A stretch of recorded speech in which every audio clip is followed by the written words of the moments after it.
ஸ்ரீ குருபியோ நமக. அனைவருக்கும் நமஸ்காரம். இன்று போதாயன அமாவாசை சதுர்தசி திதி அன்றே அமாவாசை வரும் பட்சத்தில் அது போதாயன அமாவாசை என்று அழைக்கப்படுகிறது. போதாயனர் என்றோர் மகரிஷி விந்தியமலைக்கு தெற்கே வாழ்ந்ததாக புராண இதிகாசங்கள் சொல்கிறது. இவரது வம்சத்தை சேர்ந்தவர்களே போதாயன சூத்திரத்தை சேர்ந்தவர்கள். இவர்கள் அமாவாசை தர்ப்பணம் செய்ய வேண்டிய நாள் போதாயன அமாவாசை. பொதுவாக மற்றவருக்கான அமாவாசை நாளுக்கு முதல் நாள் போதாயன அமாவாசை நிகழும். இந்த போதாயன அமாவாசை முதலாக ஏற்பட்ட சரித்திரம் மகாபாரதத்தில் சொல்லப்பட்டுள்ளது. மகாபாரதத்தில் கௌரவர்களுக்கும் பாண்டவர்களுக்கும் சமாதானம் ஏற்படாமல் இனி யுத்தம் தான் ஒரே தீர்வு என்று தீர்மானமானது. துரியோதனன் யுத்தத்தில் தனக்கே வெற்றி கிடைக்க வேண்டும் என்று ஆசைப்பட்டான். எந்த நாளில் போர் துவங்கினால் எனக்கு வெற்றி கிட்டும், அந்த நாளை குறித்து கொடு என்று பஞ்ச பாண்டவர்களில் ஒருவரான ஜோதிடத்தில் வல்லவனான சகாதேவனிடம் சென்று கேட்டான். சகாதேவனும் எதிரியாக இருந்தாலும் தர்மத்துக்கு கட்டுப்பட்டு அமாவாசை திதி தினத்தில் யுத்தத்தை ஆரம்பித்தால் தங்களது சைன்யங்களுக்கு நிச்சயம் வெற்றி கிட்டும் என்று அறிவுரை சொல்ல,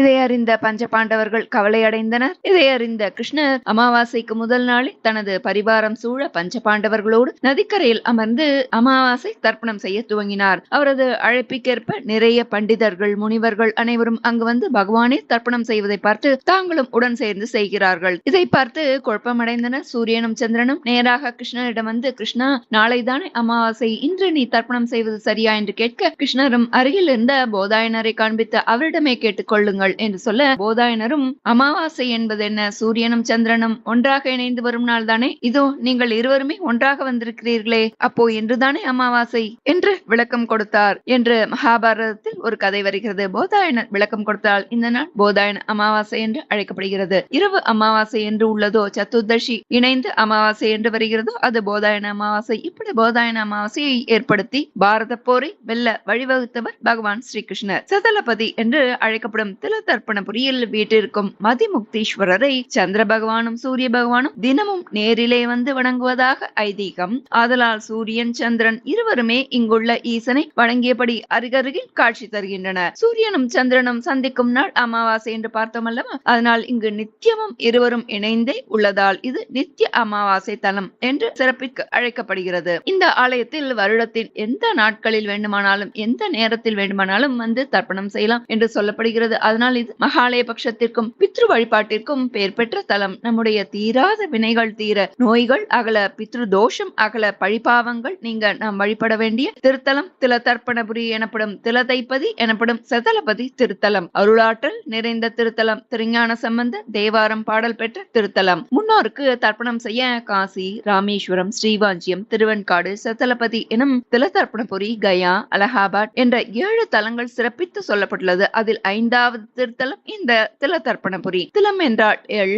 ராமர் எள் வைத்து பூஜித்ததால் இது திலதர்ப்பணபுரி என்று அழைக்கப்படுகிறது. சீதையை தேடி ஸ்ரீராமபிரானும் லட்சுமணனும் இலங்கையை நோக்கி பயணம் மேற்கொண்டனர். அப்போது ஸ்ரீராமனுக்கு தனது தந்தை தசரதனுக்கு செய்ய வேண்டிய பித்ரு காரியங்களை செய்யாமல் இருப்பது மனதிற்கு மிகவும் வேதனை தந்தது. அதே நேரத்தில் தன் பொருட்டு உயிர்விட்ட ஜட்டாயு பறவைக்கும் பித்ரு பூஜை செய்ய விரும்பினார் ஸ்ரீராமபிரான். அப்படி லங்கைக்கு செல்லும் பாதையில் அந்த திலதர்ப்பணபுரிக்கு வந்து இங்குள்ள அரசலாற்றில் நீராடி தன் தந்தை தசரதருக்கும் ஜட்டாயு பறவைக்கும் பித்ரு கடமைகளை செய்தார். அவர்களும் மனம் குளிர்ந்து ஸ்ரீராமபிரானின் பித்ரு கைங்கரியங்களை நேரில் வந்து ஏற்றுக்கொண்டு அவர்களை ஆசீர்வதித்தனர். இப்படி இந்த தலம் பித்ரு ஸ்தலம் ஆகியது. கோதாவரி நதிக்கரையில் போகவதி என்ற ஊரை நஜ்ஜோதி மகாராஜா என்றோர் மன்னர் ஆண்டு வந்தார். அவரது அரசவைக்கு ஒரு நாள் நாரதர் வருகை புரிந்தார். அரசர் நாரதரிடம் இந்த இந்திய நாட்டிலே எந்த ஸ்தலம் புண்ணிய ஸ்தலம் என்று கேட்க, நாரதரும் எந்த திருத்தலத்தில் நாம் செய்யும் பிண்டதானத்தை பித்ருக்கள் நேரில் வந்து பெற்று செல்கிறார்களோ அதுவே புண்ணியதலம் என்று சொன்னார். மன்னனும் பல திருத்தலங்கள் சென்று கடைசியாக இந்த திலதர்ப்பணபுரிக்கு வந்து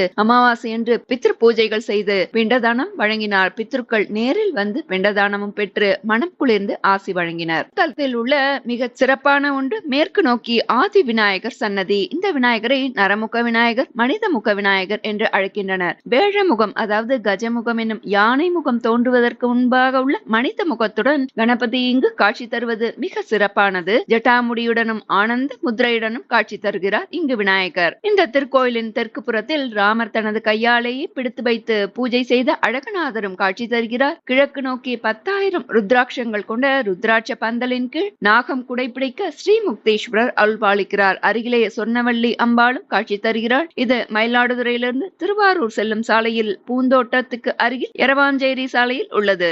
இத்தலத்து இறைவன் ஸ்ரீ முக்தீஸ்வரர், மதிமுக்தீஸ்வரர், அம்பாள் சொர்ணவல்லி தீர்த்தம், பிரம்ம தீர்த்தம், இத்தல விருட்சம் மந்தாரை. சிவபிரானின் சொல் பேச்சு கேட்காமல் பார்வதி தனது தந்தை நடத்தும் யாகத்திற்கு சென்றாள். அங்கு தனது தந்தை தக்ஷனால் அவமானப்படுத்தப்பட்டால் பாவம் தீர இங்கு வந்து மந்தார மரம் ஒன்றை நட்டு அங்கேயே குடியும் கொண்டாள். சில காலங்கள் கழிந்து சிவபெருமான் மனம் மாறி பார்வதியை தனது இடப்பாகத்தில் அமர்த்தி கொண்டார். பார்வதியால் நடப்பட்ட மந்தார மரமே இங்குள்ள ஸ்தல விருட்சம் என்ற சிறப்புக்குரியது. பித்துர்லிங்கங்களுக்கு நேராக வலது காலை மண்டியிட்டு ராமர் தர்ப்பணம் செய்யும் காட்சி, நற்ஜோதி மன்னன் தர்ப்பணம் செய்யும் காட்சி போன்றவற்றை நாம் இத்திருக்கோயிலில் காண முடியும். மகாலயபட்சமாகிய 15 நாட்களும் இங்கு விசேஷமாக கொண்டாடப்படுகிறது. ஜாதி மத பேதம் இல்லாமல் அனைத்து மக்களுமே இங்கு செய்யப்படும் காருண்ய தர்ப்பணம் இங்கு மிக விசேஷம். சொர்ணவல்லி தாயார், பிரம்மா, மகாலட்சுமி, ஸ்ரீராமபிரான், நற்ஜோதி மன்னன் போன்றவர்களை இத்திருக்கோவில் வந்து பித்ரு தர்ப்பணம் செய்துள்ளனர் என்றால் இத்திருக்கோவிலின் மகிமையும் பித்ரு தர்ப்பணத்தின் மகிமையும் நமக்கு விளங்கும். நம்முடைய தீராத வினைகள் தீர, நோய்கள் அகல, பழிப்பாவங்கள் நீங்க, பித்ருதோஷம் நீங்க நாம் வழிபட வேண்டிய திருத்தலம் தில தர்ப்பணபுரி என்னும் தில தைப்பதி எனும் சதலபதி திருத்தலம். வாழ்நாளில் ஒரு முறையாவது இத்தலம் சென்று தரிசித்து அருள் பெறுவோம். இன்று போதாயன அமாவாசை மற்றும் நாளை அமாவாசை எப்பேற்பட்ட துன்பமும் தடைகளும் அகற்றும் மகிழ்ச்சியான வாழ்வருளும். துளசிதாசர் இயற்றிய ஹனுமன் சாலிசா தமிழில் பாராயணம் செய்யலாம். ஹனுமன் சாலிசா தமிழில்.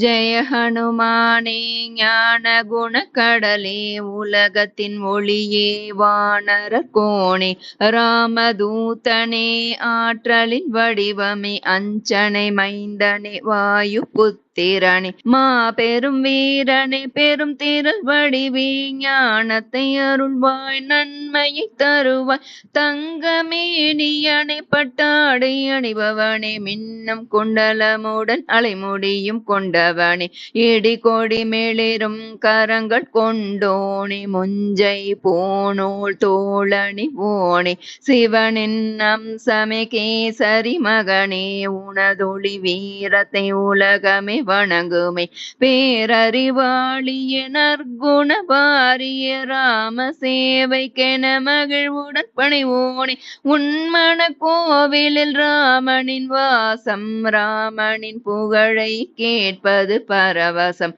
நுண்ணிய உருவாய் அன்னை முன் தோன்றினாய், கோர உருவினில் லங்கையை எரித்தாய், அசுரரை அழித்த பெரும்பலசாலிய, ராம காரியத்தை முடித்த மாருதியே, சஞ்சீவி கொணர்ந்தே லக்குவனை எழுப்பிட, விஞ்சிய அன்புடன் ராமனுனை தழுவினார், ராமன் உன்னை பெரிதும் புகழ்ந்து பரதனை போலனி உடனுரை என்றார், ஆயிரம் நாவுடைய ஆதிசேஷனுன் பெருமையை புகழ்வதை அனைத்தே சொன்னார், சனகாதி முனிவரும் பிரம்மாதி தேவரும் ஈசனும் நாரதர் கலைமகள் சேஷனும் யமன் குபேரன் திசை கவலரும் புலவரும் உன் பெருமைதனை சொல்ல முடியுமோ, சுக்ரீவ னுக்கு அரசை அளித்திட, ராமனின் நட்பால் உதவிகள் செய்தாய், உன்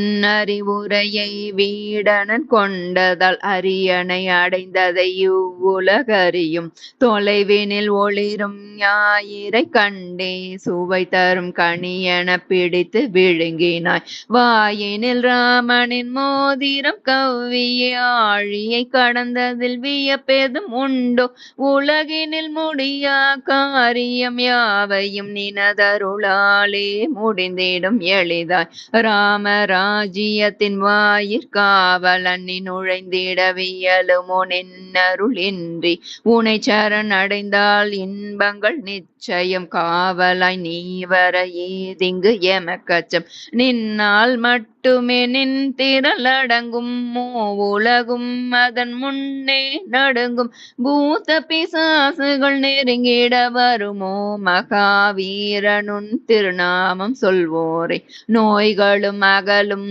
துன்பங்கள் விலகும், பலமிகு நின் திருநாமம் சொல்லிட, நோய்களும் அகலும் துன்பங்கள் விலகும், பலமிகு நின் திருநாமம் சொல்லிட, தொல்லைகள் தொலைந்திட அனுமன் அருள்வான் மனம் வாக்கு செயலால் தியானிப்பவர்க்கே தவம் புரி பக்தர்க்கு வரங்கள் நல்கிடம் ராமனின் பணிகளை நீயே செய்த வேண்டிடும் பக்தர்கள் ஆசைகள் நிறைவோரும் அழியா கனியாம் அனுபூதி பெறுவார் 4 யுகங்களும் நின் புகழ் பாடிடும் நின் திருநாமமே உலகினில் சிறந்திடும் ஞானியர் நல்லோரை காப்பவன் நீயே தீயவை அழிப்பாய் ராமனின் கனியே 8 சித்திகளும் 9 செல்வங்களும் கேட்டவர்க்கு அருள் வரம் சீத்தையுனக்கு அளித்தார் ராம பக்தியின் சாரமே நின்னிடம் என்றும்